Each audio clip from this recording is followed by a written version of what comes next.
is currently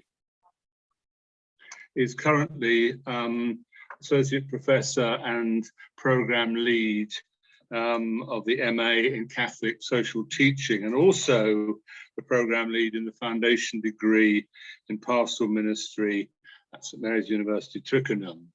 In addition, he's Assistant Priest at St Edmund's, Beckenham, is a former past President of the Catholic Theological Association of Great Britain, and is involved indeed as an affiliate of Notre Dame University London Gateway.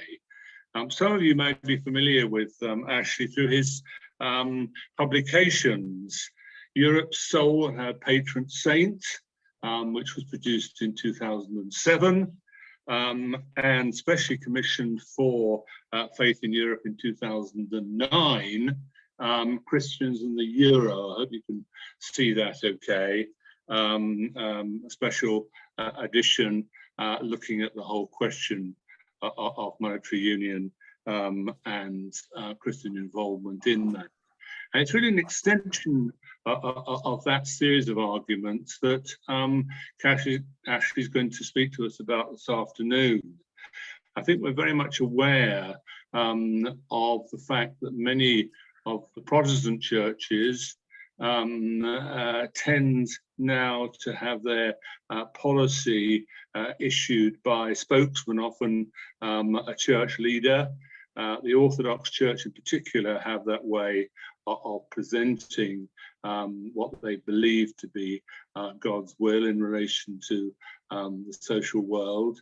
But the Catholic Church has built up a tradition of working collectively together, collaboratively, to put together Catholic social teaching. And nothing is perhaps more important, certainly to us in Faith in Europe, than Catholic social teaching in relation to Europe itself and the many complex and indeed dangerous issues that the continent now faces. So it's my great pleasure to welcome Ashley to talk to us. Ashley. Thank you. And as usual, I've managed to put up the wrong set of slides. There we are. Right. Hope you can see it now. Thank you very much for your generous welcome, David. And I'm not sure how old I'll be if I manage to be moderator for as long as you, as I'm 64 now. But I've been very much inspired by Faith in Europe over the last 20 years. It's been very good to get to know many of you and to work with you.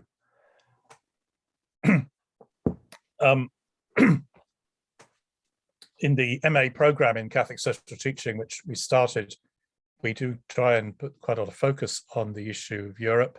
And what's very good at the moment is that as a result of the pandemic, all our teaching is now hybrid, and we're able to recruit students who never come to this country, who are studying online. At the moment, we have a guy studying from Ireland, somebody in Malta. Next year, we hope to have somebody from Slovakia, as well as a monk in California. So Europe is quite a big part of what we teach. One of our lecturers is based in the Catholic University in Portugal, and someone else who does assessing work for us is based in Rome. So it's big, and it tries to reflect part of the traditions of St Mary's University.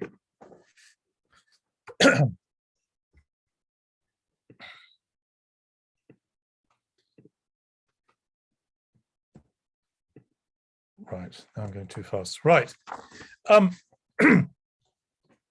David mentioned Catholic social teaching.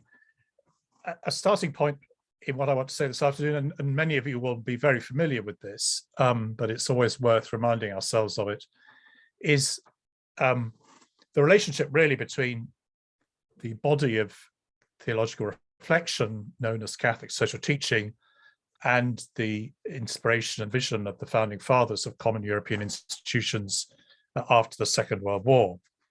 What do we mean by Catholic social teaching? Well, in many ways, it's all Christian teaching about social justice, from the scriptures, theologians, history of the church, early fathers, and so on. But it tends to mean, in sort of formal academic terms, specific bodies of teachings which have been formulated really since 1891, and the encyclical on the plight of the industrial working classes, Rerum Novarum, issued by Pope Leo XIII. As some of you will remember, about a year ago at St Mary's, we put on a big conference to mark the 130th anniversary of this, which sadly had to be completely online because of the pandemic. And quite a lot of the reflection in that conference related to Europe-wide issues and involved people taking part from different parts of Europe. So basically, the way that tradition of thinking has developed has been influential for many Catholics in Europe, not simply clergy, but lay people. Sometimes social teaching is presented largely as papal encyclicals, and they are, of course, very important. Rerum Novarum and the various letters issued to commemorate its anniversaries by Pius XI, John the 23rd, and others.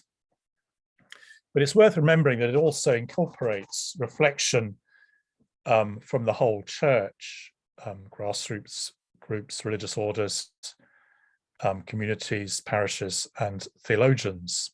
It's not simply a top-down exercise. But we do know that two, in particular, of the great figures of the late 40s and early 50s in the movement towards European unity, particularly Robert Schuman, depicted there in my slide, at one point briefly Prime Minister in the Fourth Republic in France, and more significantly, really, Foreign Minister at the time of the Schuman Declaration in 1950, and the West German Chancellor Konrad Adenauer, were very devout Catholics and steeped in social teaching, and they'd been active in learning about it really in the 30s, and in Schumann's case even earlier. Incidentally, the third big figure in that time, Jean Monnet, who is enormously influential, is thought not to have been as devout a Catholic as the other two, though his wife was. Basically, how is this? What does it mean? One of the big key concepts of Catholic social teaching is the concept known as solidarity. That is something more than simply feeling compassion to those in need, but a determination to work together for a common good and to take responsibility for each other.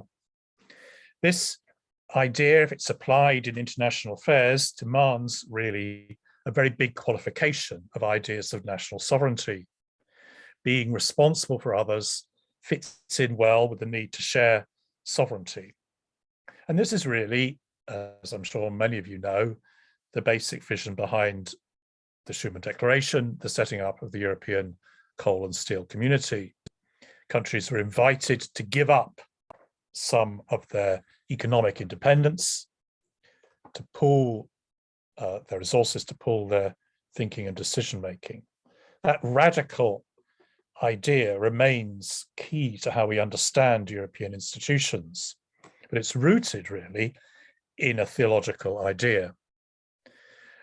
So often I think that the problems we have in this country is that people have never grasped that. They didn't grasp it back in 1950. Indeed, some of you I'm sure are aware of the great book by the late Catholic journalist Hugo Young, This Blessed Plot, came out many years ago now.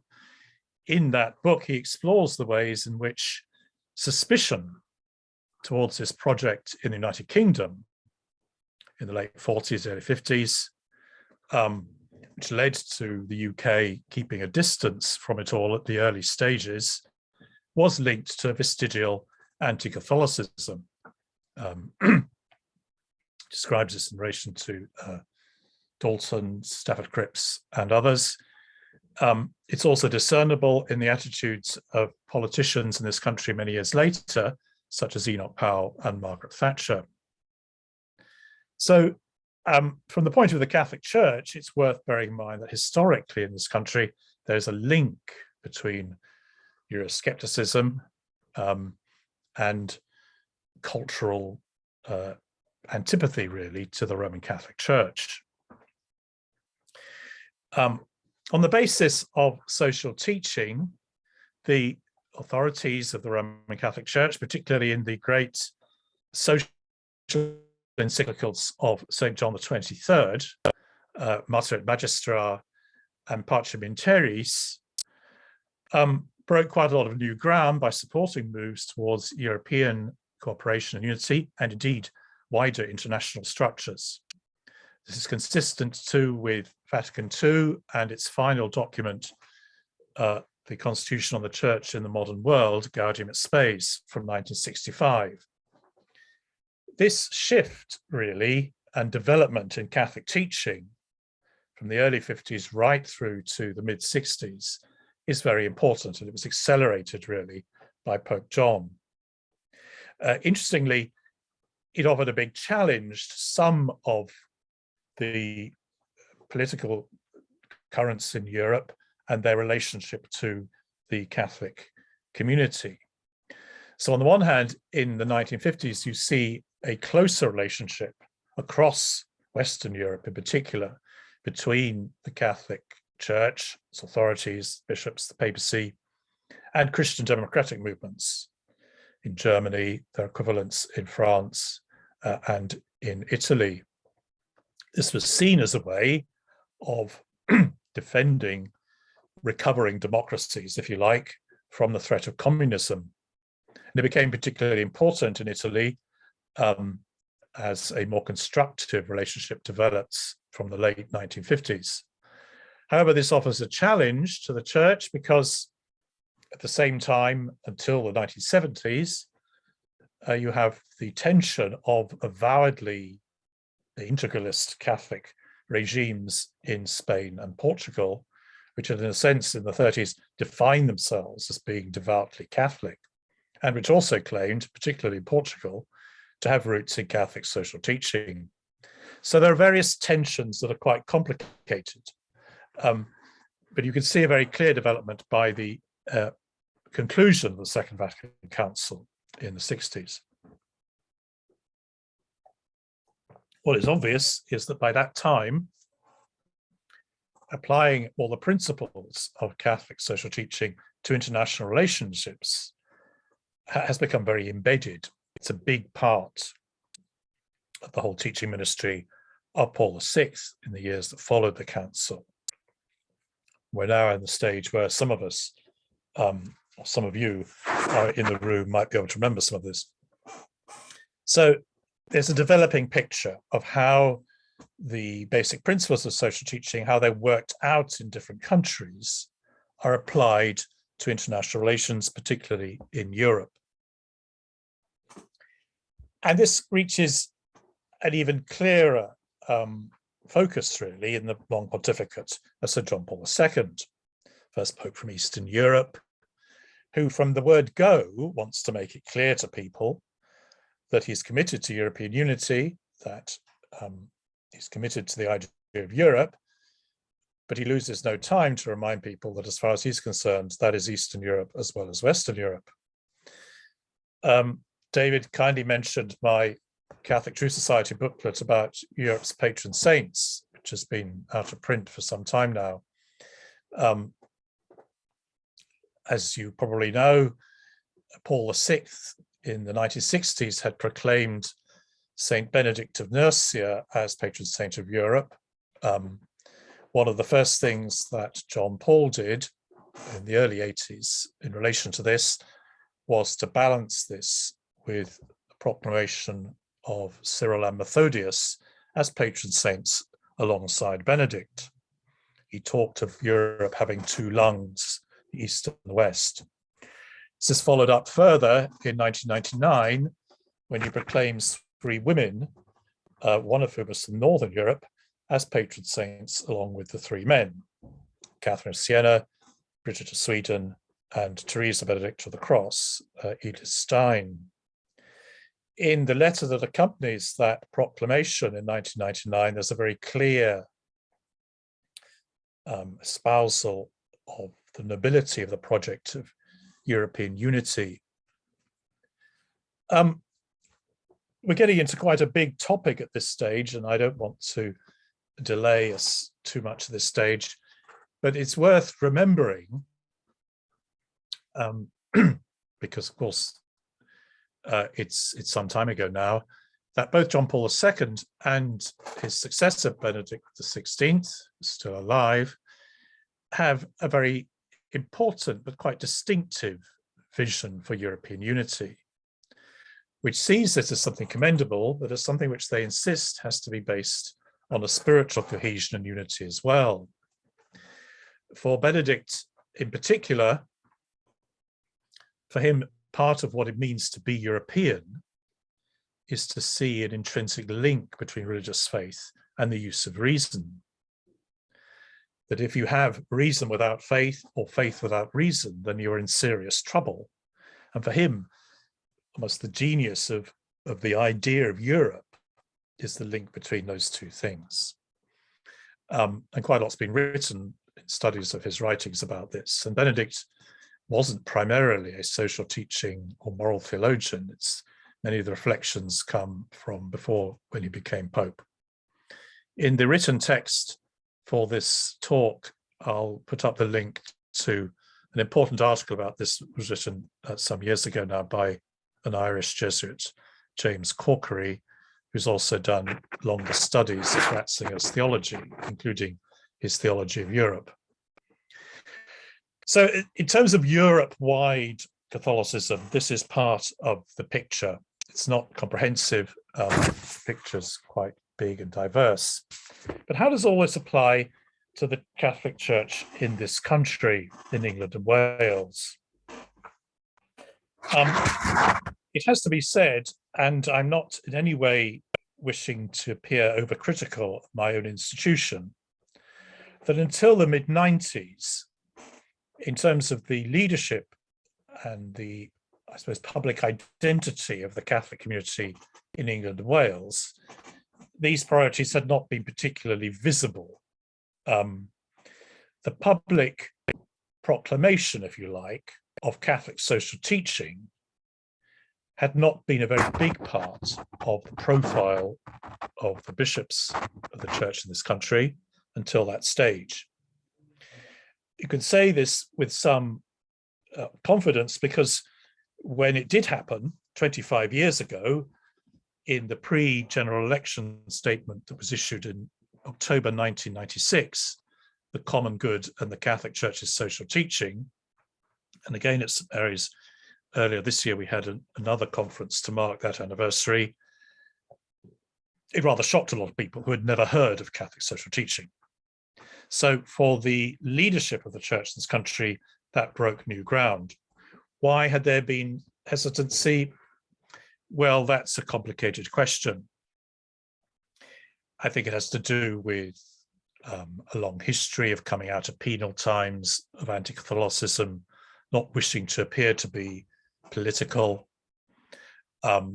Bishops tended to concentrate on very practical issues like the security of Catholic schools and so on.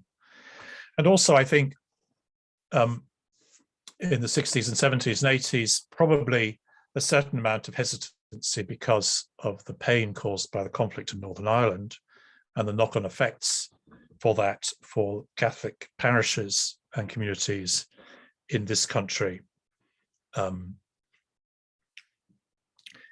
the common good was an enormously important document, and I hope that we can publish the proceedings at some stage of the conference we had in January, which included reflections by two people who helped draft it, including the journalist Clifford Longley. And one of the things that comes up in that document is an affirmation of Britain's place in Europe.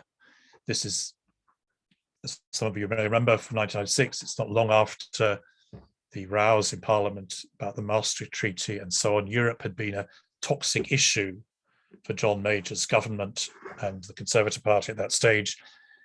So it comes up in the document in a confident way. And in some documents that the bishops produced in following years before general elections, the same confidence is also shown.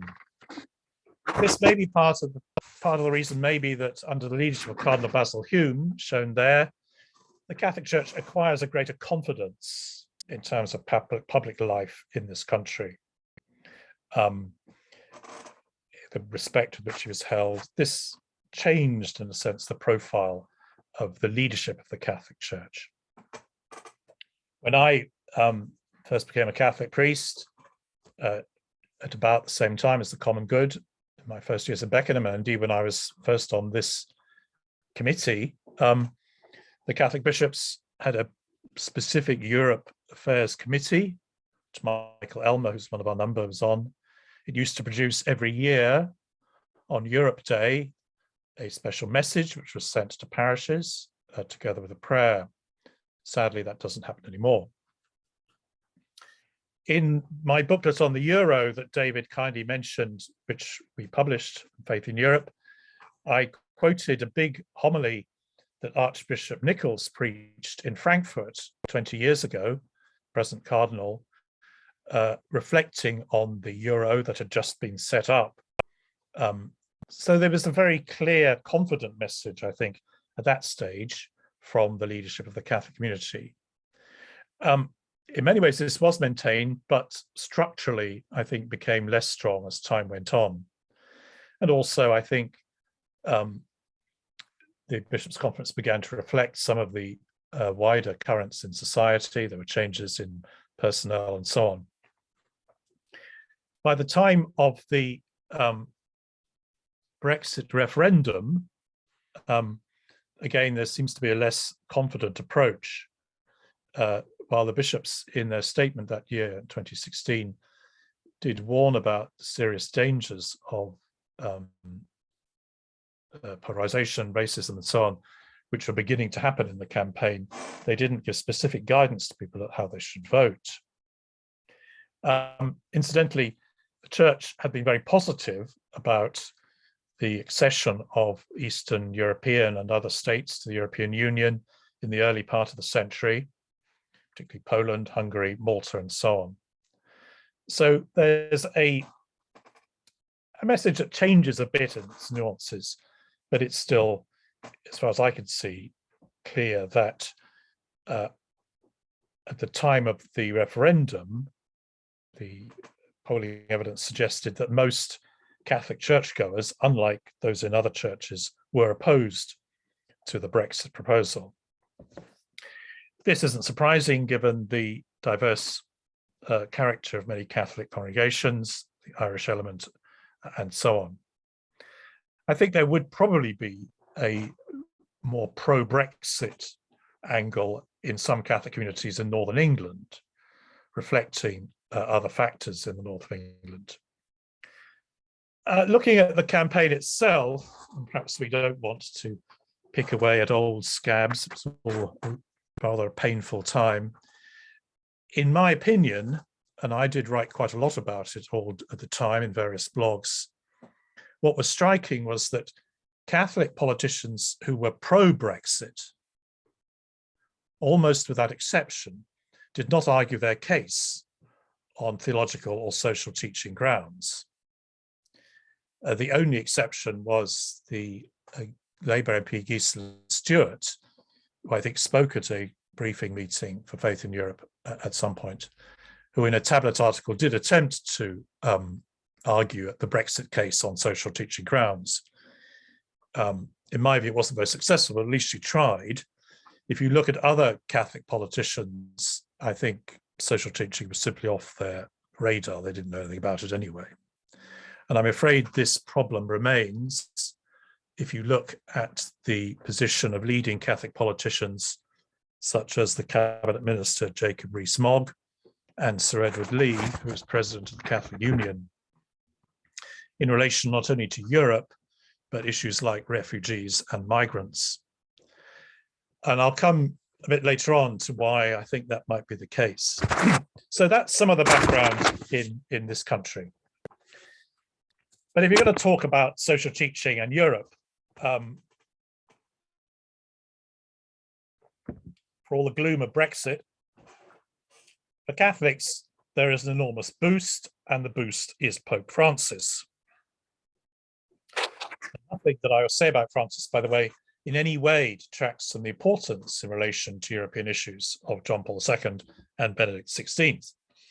I think there's an important continuity. I'm not one of those who subscribes to the view that you've got opposition and conflict here at all. So you can't understand social teaching without an awareness of the importance of the present Pope.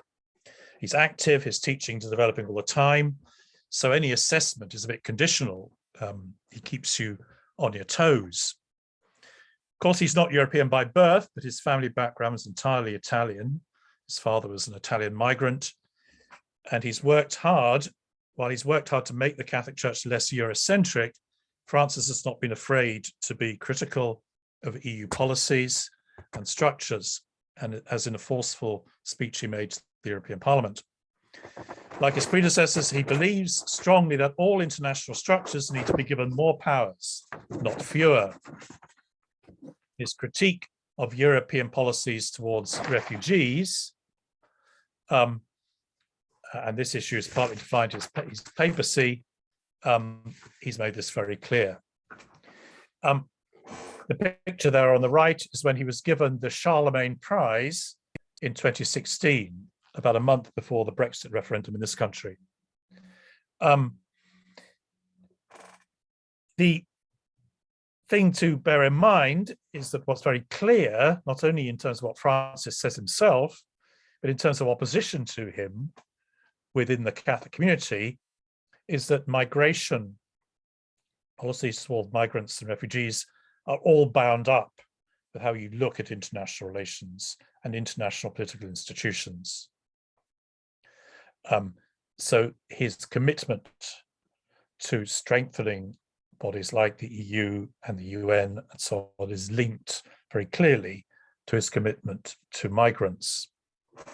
One of the clearest signs of how he sees all this is in his great October 2020 encyclical Fratelli Tutti, which he signed at Assisi.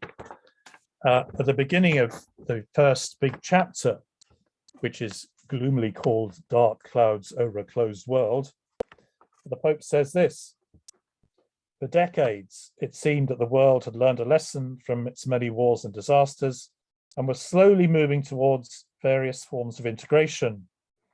For example, there was a dream of united Europe, capable of acknowledging its shared roots and rejoicing in its rich diversity." And here he's quoting his address to the European Parliament. "We think of the firm conviction of the founders of the European Union, who envisaged a future based on the capacity to work together in bringing divisions and in fostering peace and fellowship between all the peoples of this continent." He goes on to reflect on how people have moved away from this vision. You can't also understand really what's happening with Francis unless you understand the depth of opposition to him, not only in Europe, but in the United States and other parts of the world. And this is becoming clearer and bolder, and it all relates closely to these issues to do with international relations.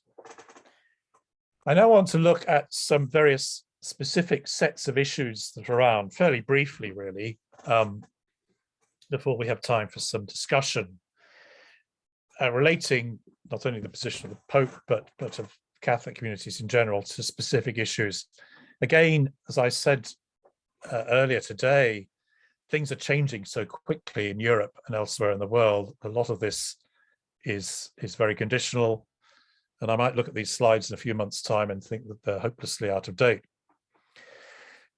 In Europe, in the West, it seems to me that migration is still a key issue for the churches and for those committed to a Christian vision of social justice. By the way, I meant to mention at the beginning that Catholic social teaching, although it is rooted in the experience of the Catholic Church, is something that people do see as an exercise which is genuinely ecumenical.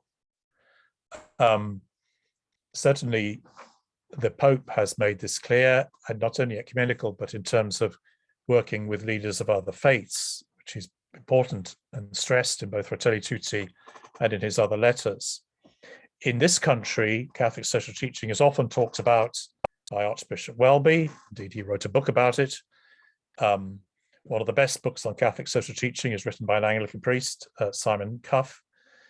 And on my own program, 2 students are Anglican clergy. One is a senior chaplain to a domestic chaplain to a diocesan bishop. So it has a Catholic label, but it's increasingly an ecumenical exercise. Of course, in this country, we're still living with the after effects of Brexit at almost every level, and members of Faith in Europe don't need me to tell you about that.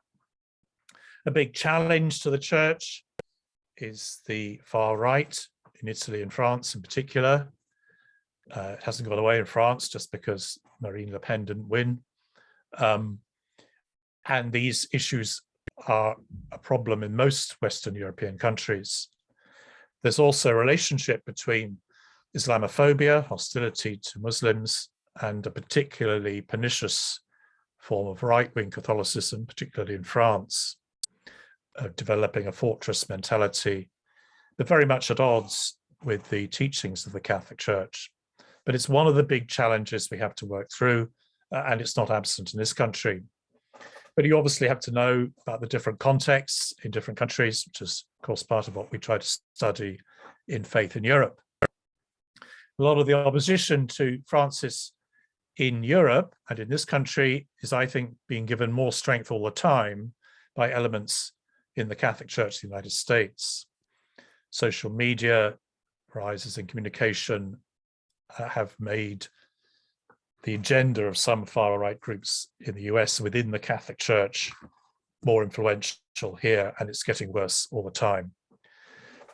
I think you do see, too, a crisis of confidence on the part of Catholic bishops in certain places, caused by scandals, other problems. It's interesting, as I'm sure many of you noticed, that the French bishops were much less negative about Marine Le Pen this year in their guidance before the presidential election than they had been 5 years ago. So I think different hierarchies in different countries are in a different place. They're giving different messages, really.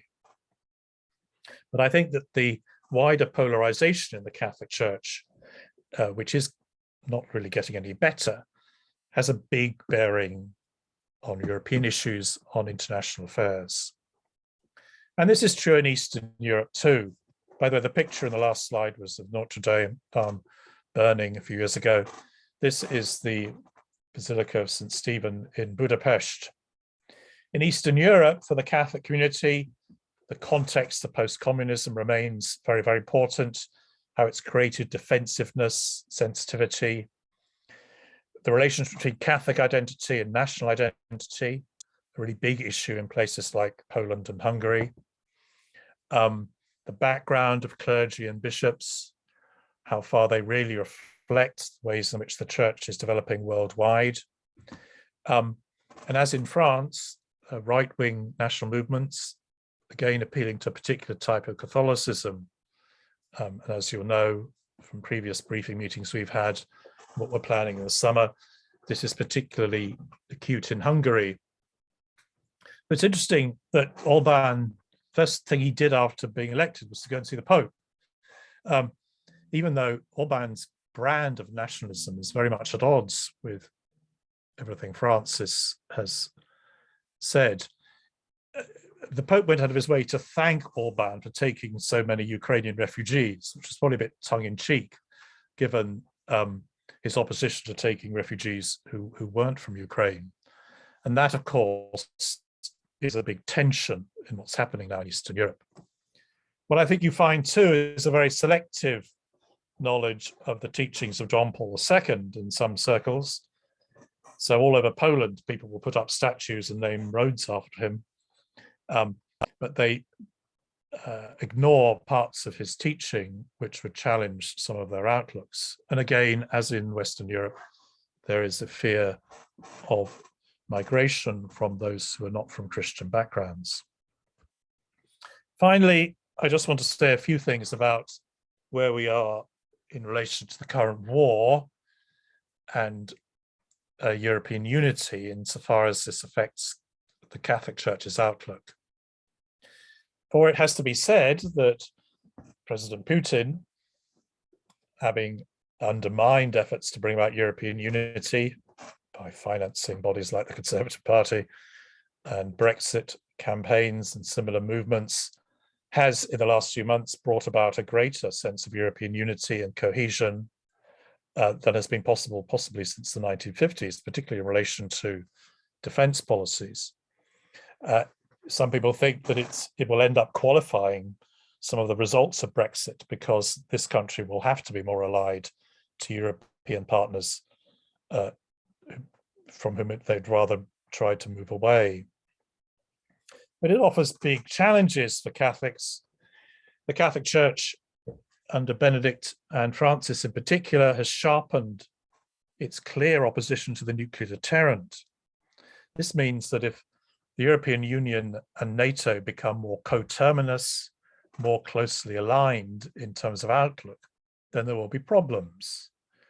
The Church remains committed to European unity, but not under any terms. And if that comes in conflict with what we teach about defense and war, then there will be problems. At the same time, the Catholic Church, like others, will want to support the aspirations of the people of Ukraine to be part of a united Europe. For the Catholic Church in this country, a big part of the equation is that there's a significant Ukrainian community of Greek Catholics. They have a bishop here, an exarch of the cathedral. He's part of the bishops' conference. He's with the other Catholic bishops in Cardiff this week. There are enormous and very complicated issues to do with the Catholic Church and its relationship with the Russian Orthodox Church, about which Pope Francis has spoken very candidly only this week. At the same time, the changing attitudes towards migrants in Eastern Europe hopefully will enable a rethink in some people's attitudes towards migration in general. An issue which we can't duck, and I'm hoping to write an article for next week's tablet about this, is where Catholic teaching in the just war tradition relates to the morality of self-defense. I think this raises awkward questions for Catholics in this country, which are being rather ducked at the moment.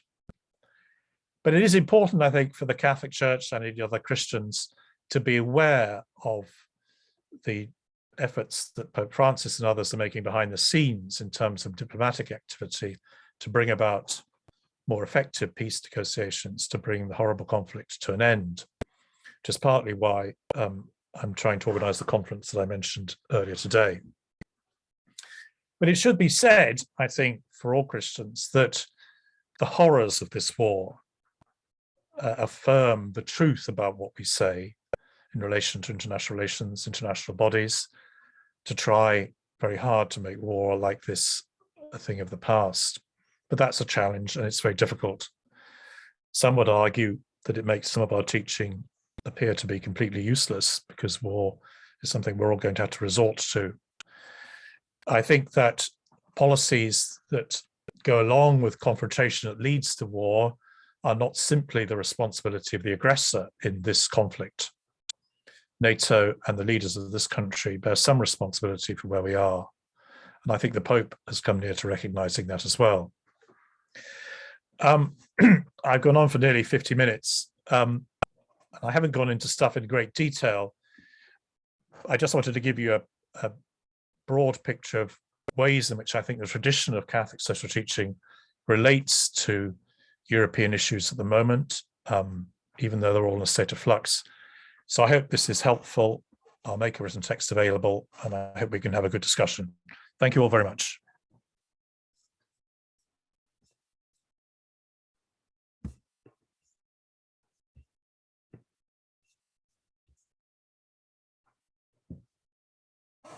You're all mute, I think. Stunned muteness. David, I think David, you're mute.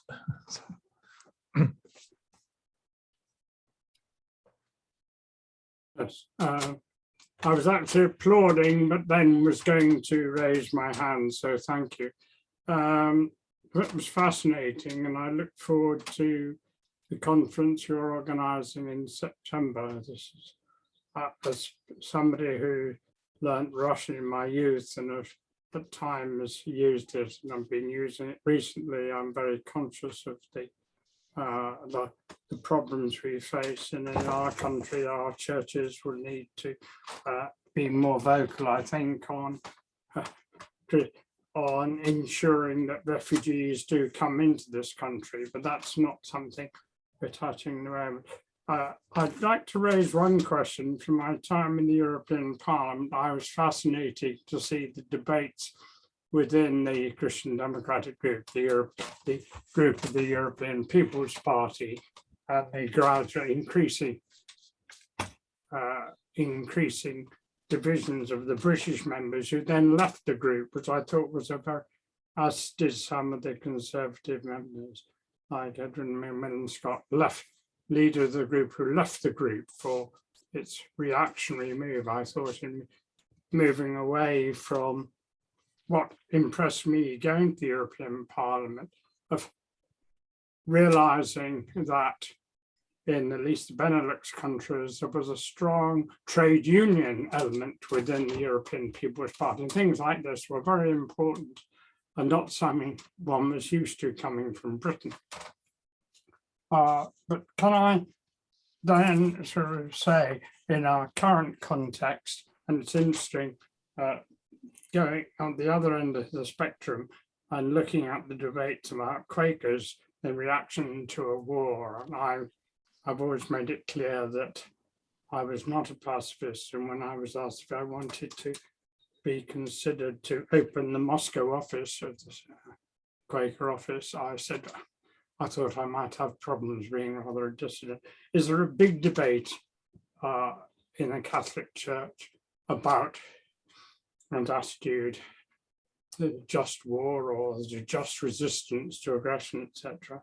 It's one of my questions. And the other one is relations between the Catholic Church, Western Europe, and groups such as the quote Greek Catholics, Orthodox who recognize the Pope. Is this a major debate, or is this just a diplomatic problem in certain geographical contexts?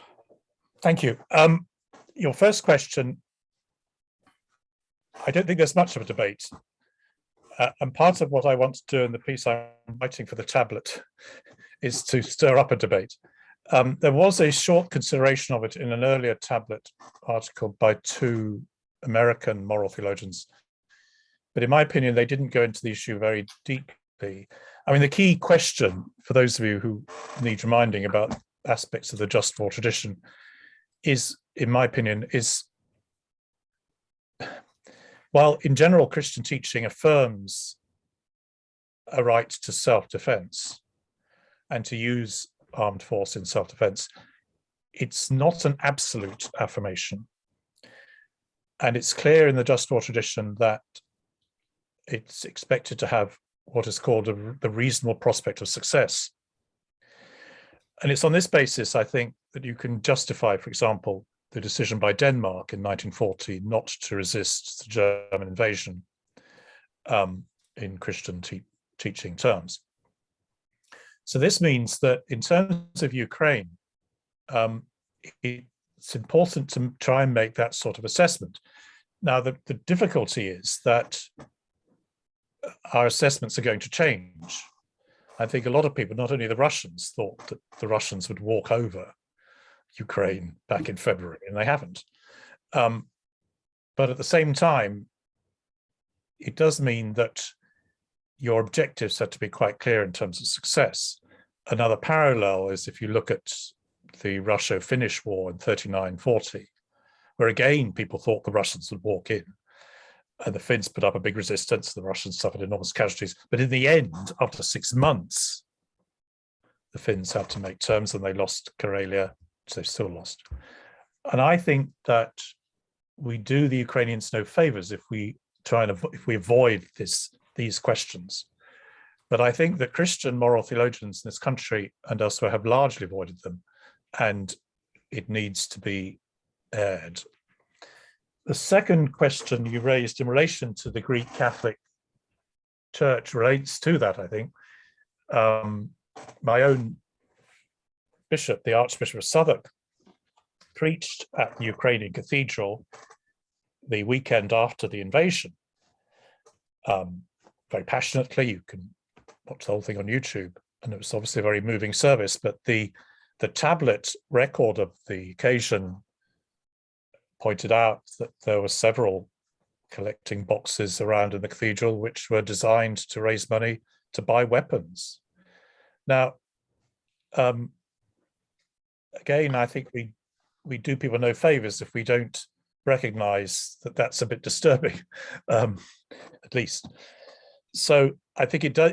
If we did have a debate, it would affect the relationship between the Ukrainian Catholic Exarchate in this country, which is part of the Bishops' Conference, and the rest of the Catholic community, and indeed Europe-wide. I mean, as I think I've told those of you on the committee, I'm taking part in a conference in June, which will involve participants from the Catholic University in Lviv, either by Zoom or in person.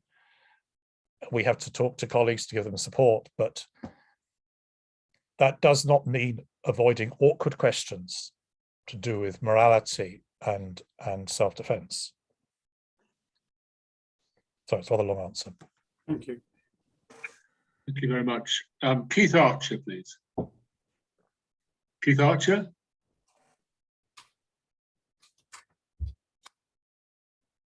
You're mute.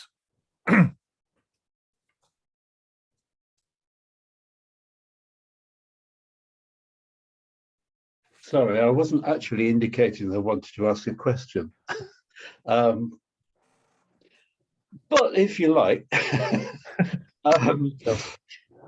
mean, very much tied in with what you've been saying, Ashley.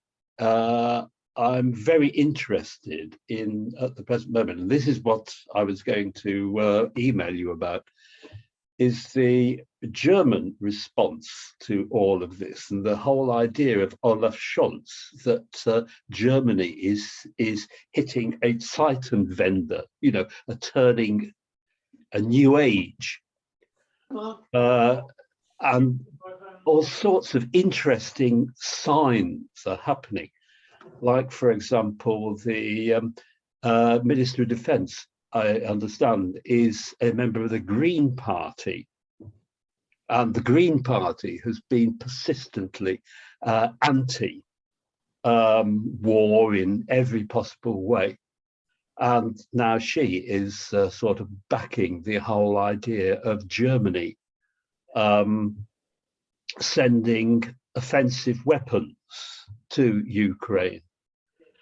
Now,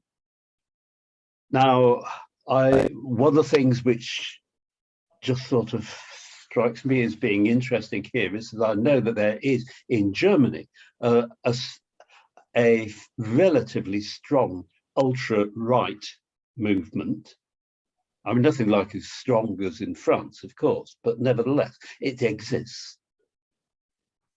And one wonders if there might be a certain sort of return to the glories of the past fantasy developing on the back of this feeling that, well, we've got to do something about the Russians. And if in fact that is happening there, is it happening elsewhere? Is it indeed happening here? Now, I mean, this is not exactly strictly to do with Catholic social teaching, but nevertheless, you have raised the issue. I think it relates to it, actually, but it relates to one particular issue. I don't know whether any of you get the New Statesman, but in the latest issue that I've got, there's an article by Andrew Marr, who now writes to them about the effect of the Ukraine war on the Scottish nationalists. And his case, and I'm not sure I agree with it, but I think it's an important angle that hadn't really occurred to me, is that the war appears to be increasing public opinion support for NATO, and he thinks by implication for the nuclear deterrent. Scottish SNP policy is for an independent Scotland to remain in NATO, but it is determined to get rid of the Trident bases. And Andrew Marr thinks that the Scot Nats will lose support now because of their opposition to nuclear weapons, because of the war. And you could argue that that's certainly a problem for the Catholic Church, because one of the things Benedict and Francis have done is to strengthen Catholic opposition to the nuclear deterrent. And that's reflected in the English bishops and Scots bishops and so on. Now, that doesn't change because of Putin. They're to do with moral arguments, the whole question of the nuclear deterrent. So the churches, I think, need to be careful in the sense that what the Russians have done doesn't change everything we've been saying. There are new challenges, but we have to be consistent in terms of our own principles.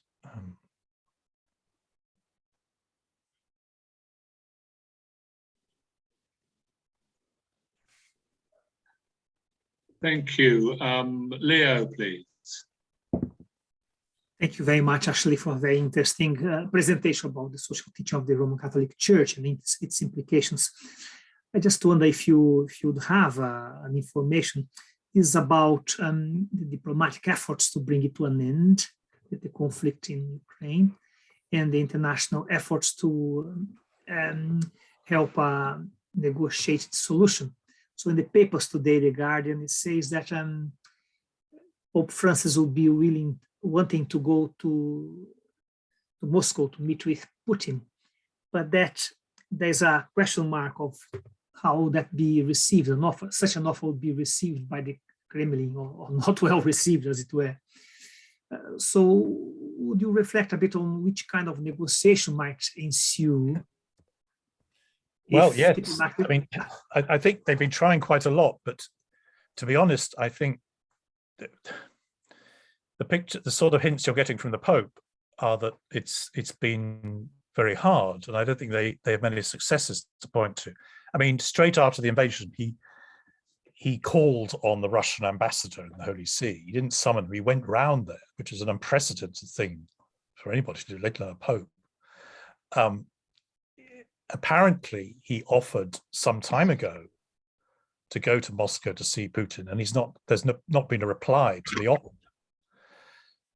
He's made it clear that he would want to go to Russia first and then to Ukraine. Certainly, they sent 2 cardinals 3 times to Ukraine. I think they're working quite hard. In parallel for Francis is the relationship with Patriarch Kirill. But the meeting they were due to have in the Holy Land has been cancelled, but he's had a video link conversation with Kirill, and he's met Kirill before in Cyprus a few years ago. So the Holy See is trying its best, but I think it's actually been quite hard work. But they're not going to give up. What I think, though, is interesting, and this is where the danger lies, is that the danger is that local Catholic bishops in different countries will remain indifferent to that. So it'll end up being like the First World War, where the Pope was more or less isolated from the Catholic bishops in the rest of Europe, except in Ireland. And I think that's a danger. So it's important, I think, that the diplomatic service of the Holy See, papal nuncios, try and keep bishops on board. And perhaps if we manage to put this conference on the autumn, the nuncio will be able to say something. But I suppose the trouble is that by definition, a lot of this stuff has to be kept private. You can't be too public about it. But they're doing a lot. But I think it's rather difficult. I mean, I suspect that the Ukrainians, deep down, are much more open to negotiation and in the end compromise than the leaders of NATO. And that will become clear eventually. But a lot of people will get killed in the process.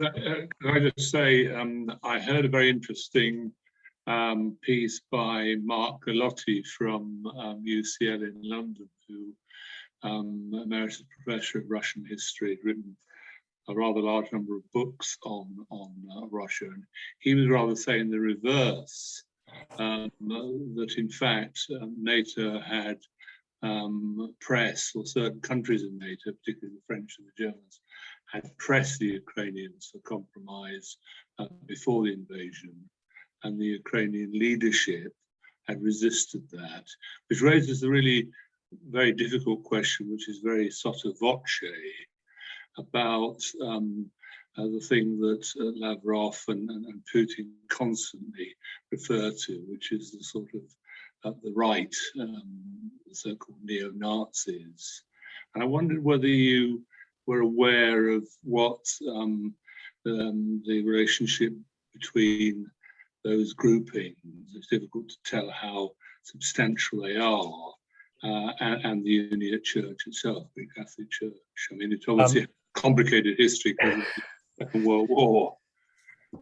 I really don't know, I'm afraid. I mean, as far as I'm aware, the Azov Brigade and the fascistic groups that people latch onto have been strong in eastern Ukraine, whereas the Uniate Greek Catholic Church is stronger in the west, around Lviv and so on. But I suppose it's possible. I mean, as you know, the complications of church structures within Ukraine have got even more bizarre than they were. In that you've now got, as far as I could see, 3 Orthodox churches, those still loyal to the Patriarchate in Moscow, those who broke away, 3 or 4 years ago to form an autocephalous church, and those who've moved from one to the other, plus obviously the Ukrainian, the Greek Catholic Church, which is the Eastern Rite. So, I mean, I suspect that far-right nationalist Ukrainian groups like the Azov Brigade or whatever they're called would try and claim affinity with any sort of indigenous Christian group if they thought it was in their interests. But I don't think there are a stronger connection between them and the Greek Catholic Church than the autocephalous Orthodox Church. But I don't really know. I mean, there were great disputes about ownership of churches and so on between some of these bodies before the war began. I mean, I think that the thing that people need to hold on to and not forget is that the sort of public agenda of people like Putin and Patriarch Kirill in relation to Western decadence, by which they also include sort of internationalism, reflects precisely the far-right groups who until now have been aligned with Putin in the rest of Europe and in the United States. So it's no accident people like Trump and Le Pen were pro-Putin before all this happened, never mind politicians in this country. To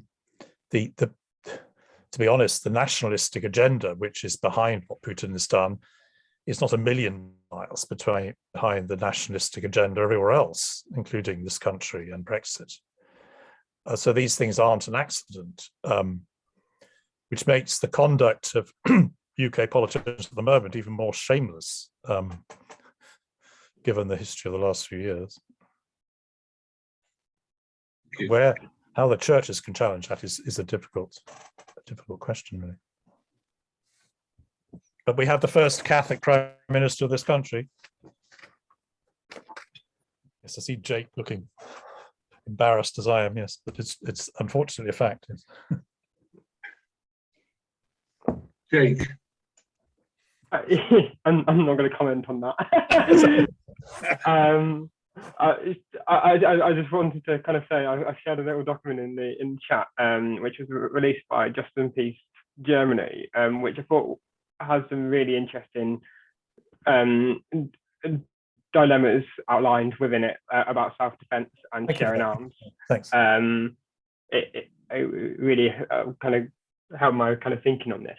But on the side issue, I was wondering if you, to Father Ashley, whether you thought about kind of, you mentioned about holding firm to existing beliefs regardless of the situation, and I think that's very true in the sense of the nuclear deterrent conversation. It seems to be very quick to be switched to we won't talk about that anymore because it's not politically convenient to do so.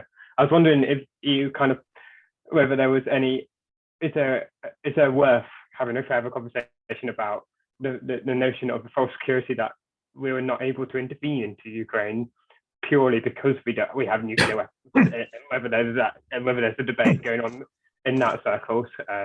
Just wondered if you had any thoughts on that. Yes, that's a good point.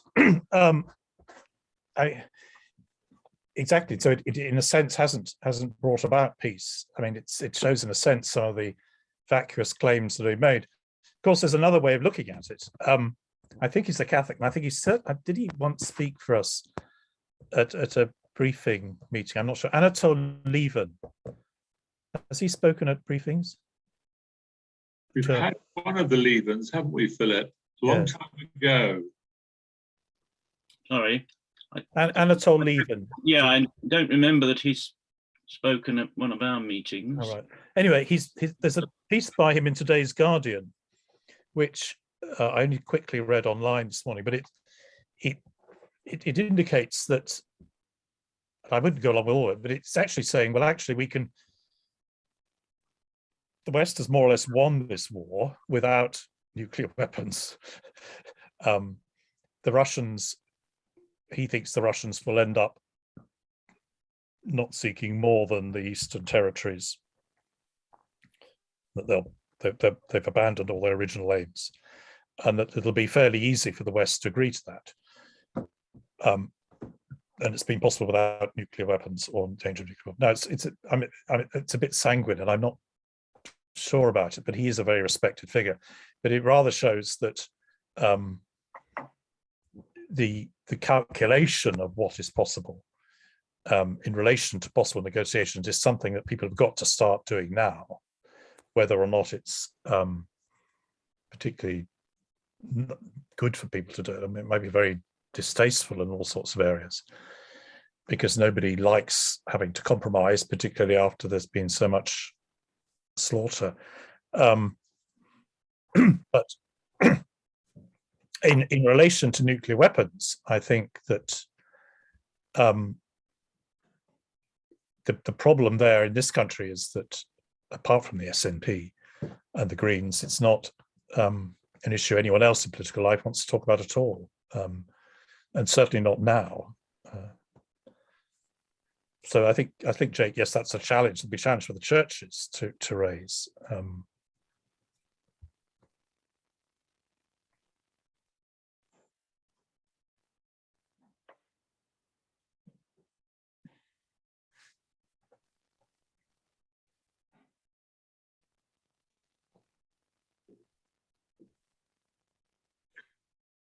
David Blackman, please. You need to unmute, David. I wanted to be sure that others who wanted to speak had had a chance, but I'm fascinated by this debate. And there is a debate about nuclear weapons, not just in the SNP, although that's an interesting new development to look at them having to think again. I think in our church bodies and in our political parties, I'm very conscious, at least the one I'm in, that of Russian influence, exploiting simple fools in Western tradition, and putting out poisonous propaganda at the moment. I think this is probably something our churches and other institutions need to be looking at and be wary of. And so, second question, to what extent is the sort of debate within the Catholic Church that Ashley wants to stimulate, is that true of other Catholic churches in Western Europe at the moment. And thirdly, we're going to face a debate quite apart from the Ukraine war. If Sweden and Finland join NATO, then the EU, except for Britain, is this deplorable exception, is almost coterminous with the European NATO, which does, I think, affect our general reflections on European international politics, and will affect the attitude of our major international churches and other religions. Thank you. 3 points. I mean, in response to your question about the churches, the other Catholic churches in Europe outside this country, I wouldn't know much about it, but I think that the part of the problem at the moment is that for various reasons, different groups of bishops can get preoccupied with other issues. And even a war like this, that doesn't necessarily change that. So, for example, in Germany, and I look forward to seeing the thing that Jake has put up, while the German military bishop, the sort of head chaplain to the German armed forces, has issued an extraordinary statement about the moral rightness of Germany supplying weapons in terms of a right to self-defense. Overall, the German church is very preoccupied with other issues to do with the nature of the church, the synodal process which the Pope has initiated, gay marriage, second marriage, same-sex relationships, and so on, the sort of issues that churches are talking about elsewhere in the world. And I think that similarly in other places, the authority and confidence of bishops in a particular national context gets damaged by scandal, by changes in personnel. So in France, for example, they had to remove the Archbishop of Southwark, Southwark, that's a terrible slip, Paris. The Archbishop of Paris was forced to resign. Jake, please don't tell the Archbishop of Southwark what I just said. Because of an alleged pass he made at a female employee. So there are all sorts of things can dent the church's witness, and I think it's been particularly true in Ireland as well. And in terms of confidence that you need in addressing issues like this, like war and peace and so on, that lack of authority or a diminishing authority could be a really serious problem. So I think it depends where you are, and it's quite difficult, really.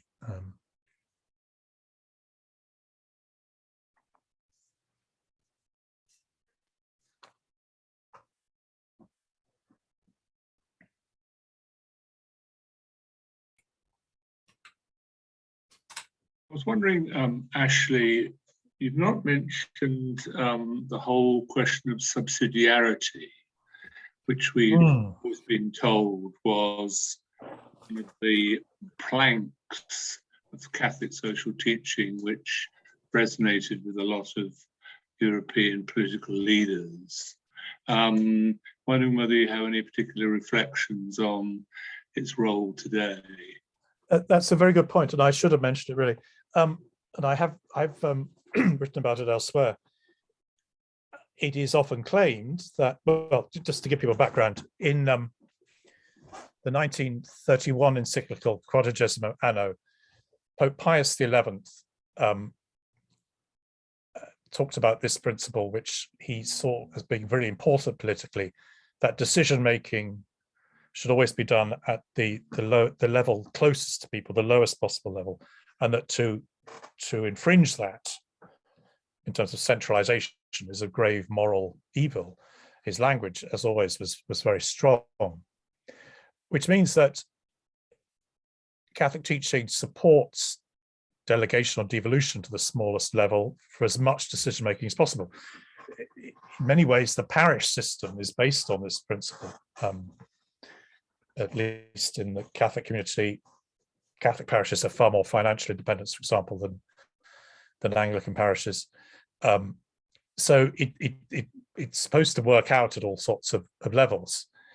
Now, and it of course gets into the Maastricht Treaty text, and at the time, this was put forward as being a sign of Catholic influence on European institutions.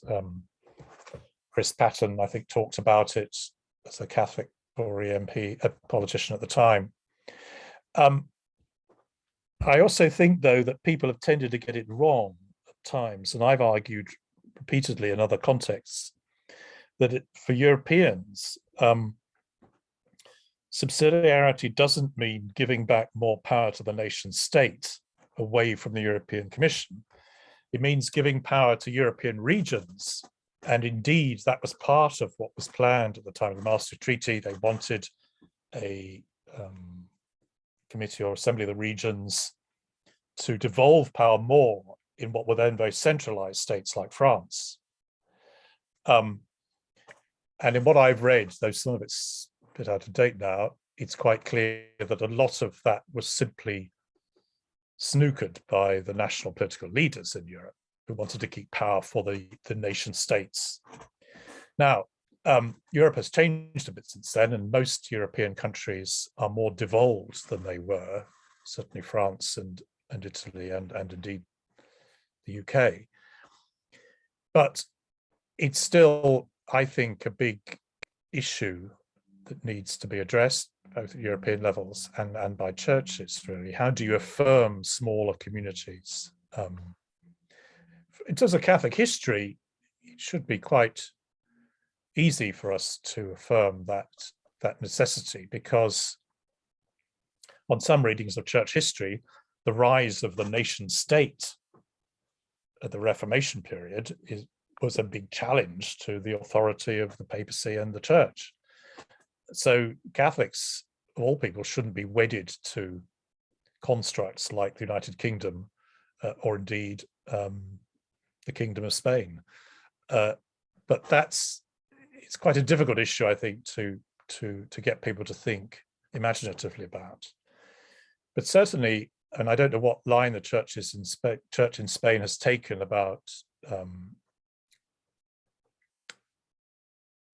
Catalonian independence and so on.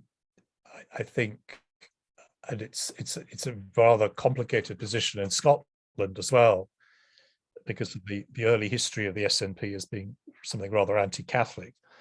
I think local bishops need to be imaginative in how they look at small movements like that. But it's a good point you raised, David. Thank you.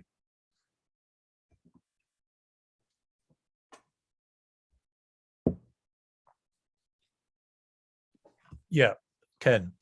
Hello. I'm just recalling a visit that I made in the late 90s as part of a Free Church Leaders delegation that took place annually to visit the European institutions in Strasbourg. It was hosted by an MEP from the Northeast, so I guess had a Free Church background. And we were introduced to, we visited the Council of Europe as well as the European Parliament and the Court of Human Rights. An inspiring occasion to inspire Free Church leaders with the European vision.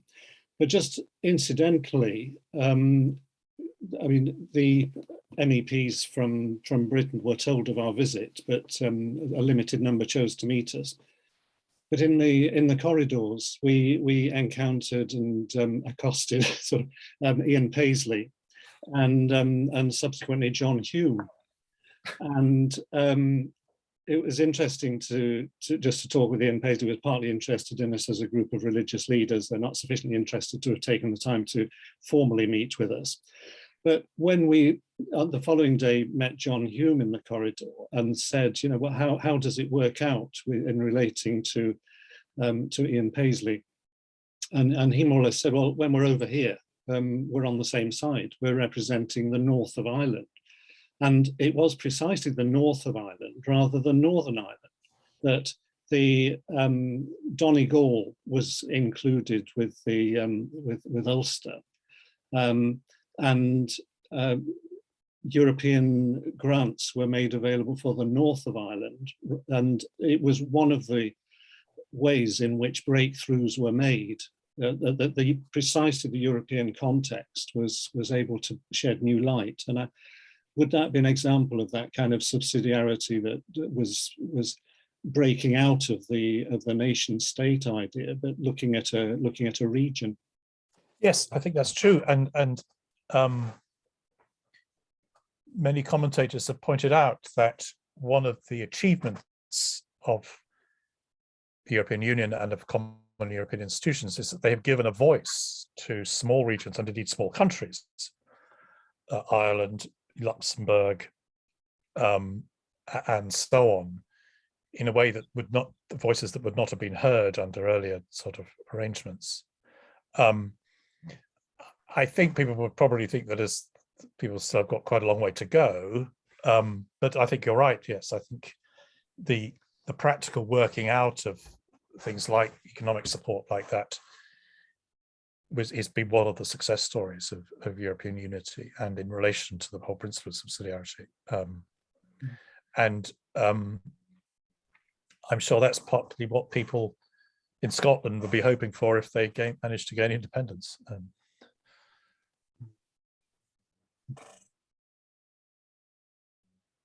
In terms of British politics, the European Investment Bank did a lot more levelling up than the present government seems to be capable of.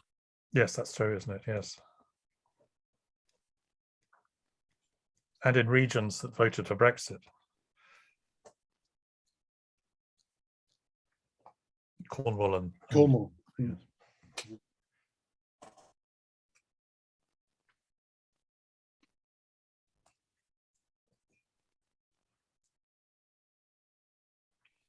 One thing that I had originally intended to quote, but I think it sort of sticks in my mind, although I'd slightly forgotten about it. In the sermon that Cardinal Nichols, as he is now, preached in Frankfurt 20 years ago, he warned that at that time, John Paul II was warning that a decline in religious faith in Europe would lead to a decline in the passion for European unity. And I think that's been grimly sort of prophetic, in that the even sharper decline of religious practice has accompanied a moving away from the idealism towards European unity. That's not an accident in terms of what John Paul and Pope Benedict were saying, because for them the link between faith and reason is intrinsic to being European. Therefore, if faith goes, then reason is impaired, and your whole authentic sense of identity and quest for unity gets damaged. And that seems to me to be something the churches need to try and point out. But again, with confidence, and I'm not sure locally we're at that place at the moment.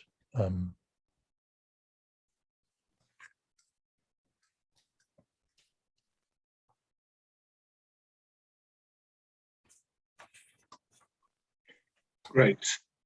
Can I just follow that point? Because if you look at what's happening in Europe now, two things are happening. Europe is becoming, broadly speaking, more secular. There are exceptions. Mm-hmm. And yet you are seeing, it's beginning to mitigate a bit now, you're seeing a link between certain kinds of historic faith and national identity. I mean, Hungary is the obvious example. It happened in Poland, even in the Czech Republic, Denmark, Finland, even the Netherlands. So Christianism, or whatever you want to call it, becomes aligned with national identity and illiberalism. But I think you're right in saying that people who are still practicing their religion tend to resist this.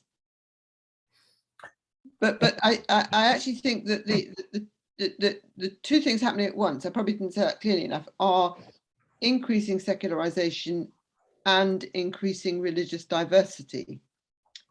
And the illiberalism and nationalism is a reaction. Yes.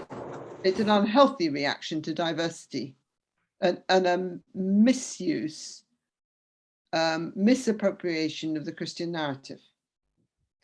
Yes, you're right. Thank you very much. That is right, isn't it? I mean, oh yes, thank you. You've hit the nail on the head. Thank you.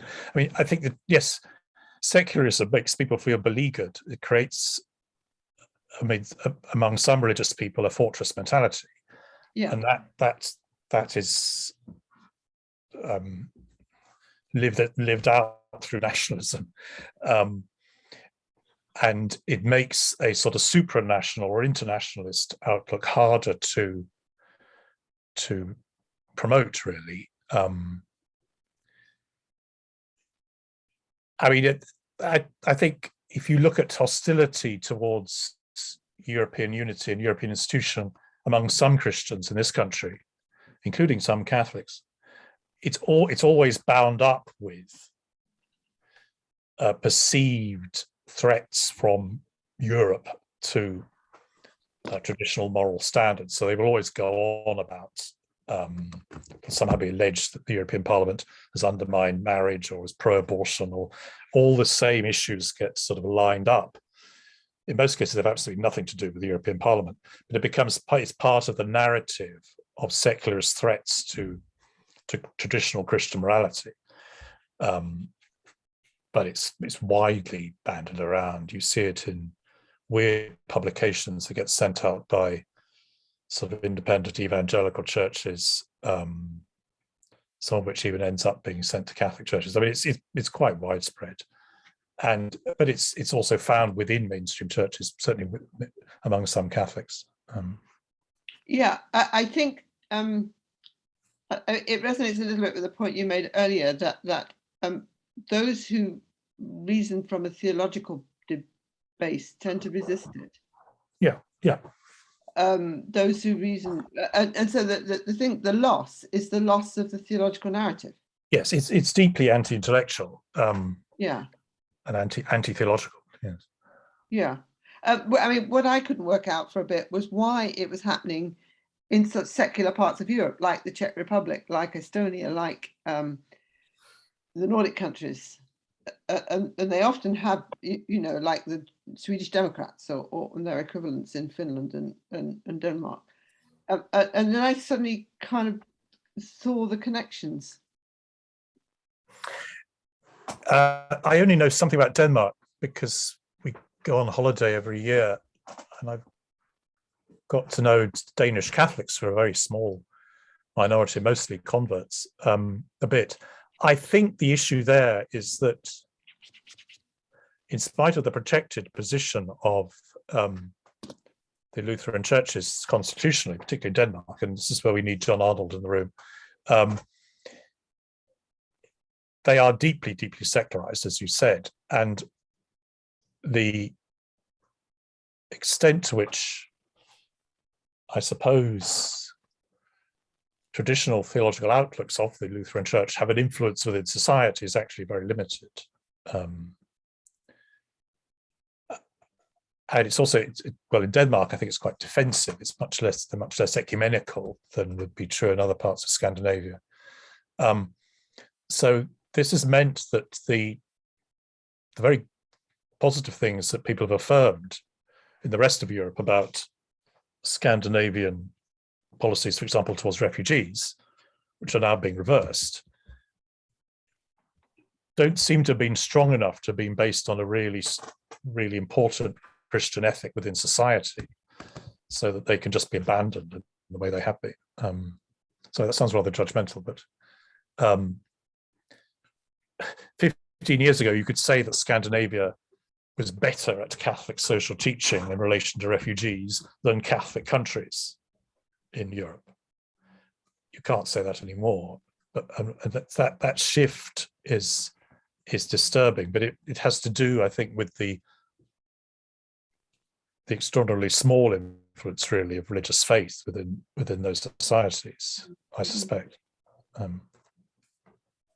But I'm quite.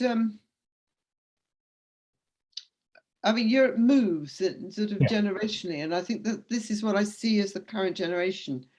And it's not simply diversity and simply secularization, it's the combination. Yeah. Yeah, I mean, I think one of the few things to be hopeful about in Europe, including this country, are the attitudes of young people. But I do think we have to recognize that it's probably no thanks to religious faith, to be honest, in most places, at least in Western Europe. I suspect it's to do with other ideals that people have latched onto, but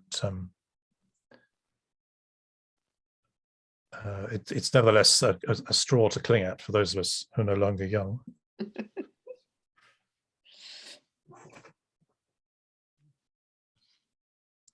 Thank you, David. I'm done. Yeah. Any more questions or thoughts or comments, please? Richard.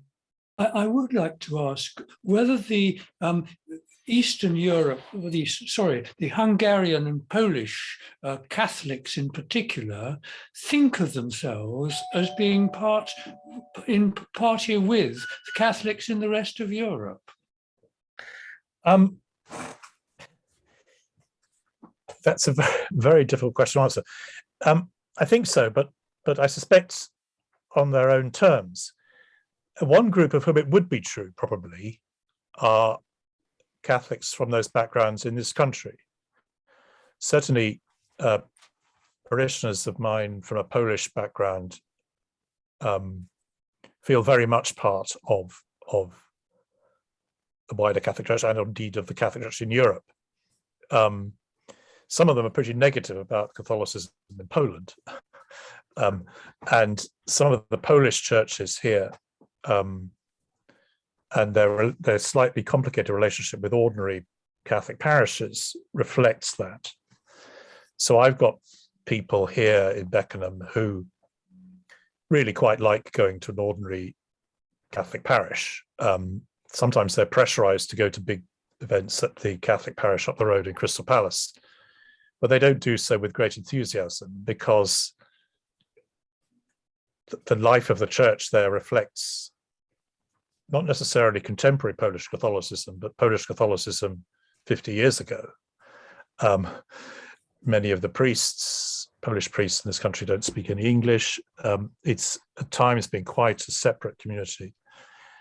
But I think Polish Catholics who we meet in ordinary Catholic parishes, getting back to your question, do feel part of a wider community.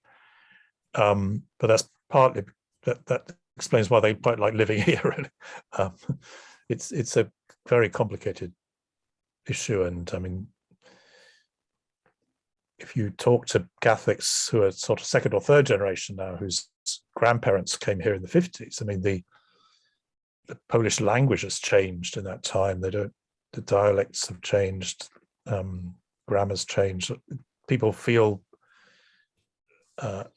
adrift a bit from their original roots.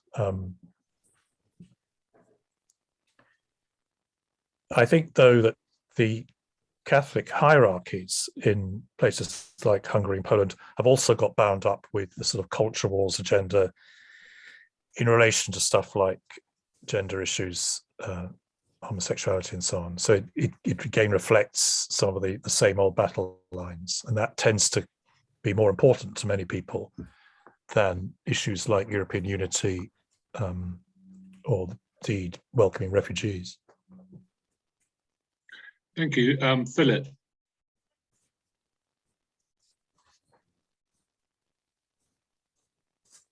I was going to raise a similar point to Richard.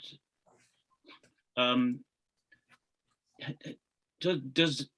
you have any impression, Ashley, as to whether there is any discussion of the phenomenon that Grace has just been talking about, Christianism, within Hungary or within the Hungarian Catholic Church, in Hungary, as opposed to, you know, in wider European circles.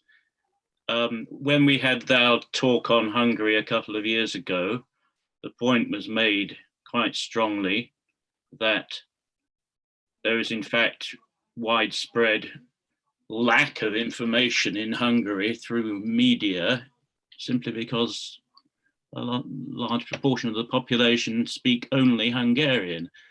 The same problem applies in Russia, where ordinary people have access to Russian media only. I wondered if you had any idea about whether there is any discussion of this phenomenon within the Hungarian Catholic Church or within sections of it. Is any body of opinion critical of Orbanism? I'm sorry, I don't know. I don't really know much about the Hungarian situation, and I missed the talk that you referred to. Sorry, yes, I don't know. When Orban did study in England, he studied at Oxford and indeed at Heathrop. Interesting phenomenon. Yes. I think I would keep that question for Alexander Faludi. Well, I was going to say, yes, obviously he's going to deal with this issue. He told me just in an email exchange that he felt it was remarkable how much was written about Hungarian attitudes and the Catholic Church without anybody paying any reference to Catholic parishes on the ground. Yes, yes, quite. And I mean, I hope he will open that up a little bit. Yes, yes. Yeah. Well, I'll make sure I ask him specifically. Well, so I suppose, yeah, the same thing would apply in a different way to the situation in Poland. I mean, yes, I mean, I think some things are a bit different. I mean, I think that the younger people you meet from Poland, including younger priests, are now, by and large, able to speak English. So that has changed a bit. I think it's probably different from Hungary. And I think it is a bit more diverse. But again, it's quite a complicated topic. And I suspect there's also big difference between the church in cities and in country areas and so on. Yes. But of course, there are other tensions. I mean, as some of you will know, the synodal pathway in the Catholic Church has already produced big tensions. There's almost open conflict between the Catholic bishops in Germany and the Catholic bishops in Poland over issues to do with divorce and remarriage and so on. So it's bringing out all sorts of other tensions. And I think also in Poland, there's the whole question of Chest Jehovah, national identity, Virgin Mary, Queen of Poland, the significance and importance of a Polish papacy on the back of a strong Polish element in the nationalist movements in the 19th century. And in relation to, if you like, coalescing an opposition to communism in such years. So, you know, there are all sorts of other factors. I remember I went on a British Council of Churches delegation to Poland interestingly, in 1989. And we not only met General Jaruzelski in the Belvedere Palace, which was Michael Smart, but we also met Cardinal Glemp, who of course was the cardinal who very much symbolized an establishment, Catholicism, and a view on national identity, which was very different, for instance, to the Catholicism of the Catholic Prime Minister who we met, Mazowiecki, who was much more liberal and open on every sort of question. But that was obviously a time when things were changing very rapidly in Poland. But clearly, the people we met, the Catholics we met, very much saw the Catholic Church in the ascendancy at that particular point in time.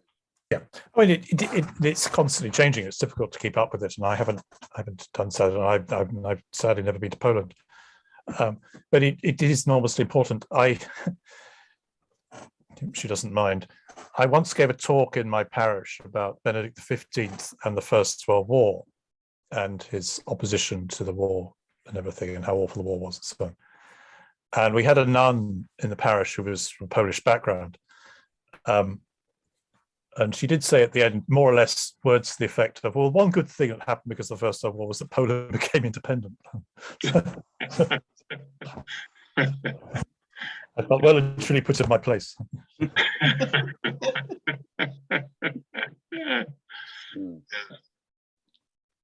we have any further questions at all, please? I think it's at this point that I say to Ashley, very many thanks. Thank you, I've enjoyed it. Talking to us about a subject I think we all thought we knew quite a lot about. You greatly enriched our understanding of it, not least in connection with the strong points of the social teaching, which are to do with things like solidarity, the common good, collectivity, the universalism of the Catholic creed, the ethos, and so on.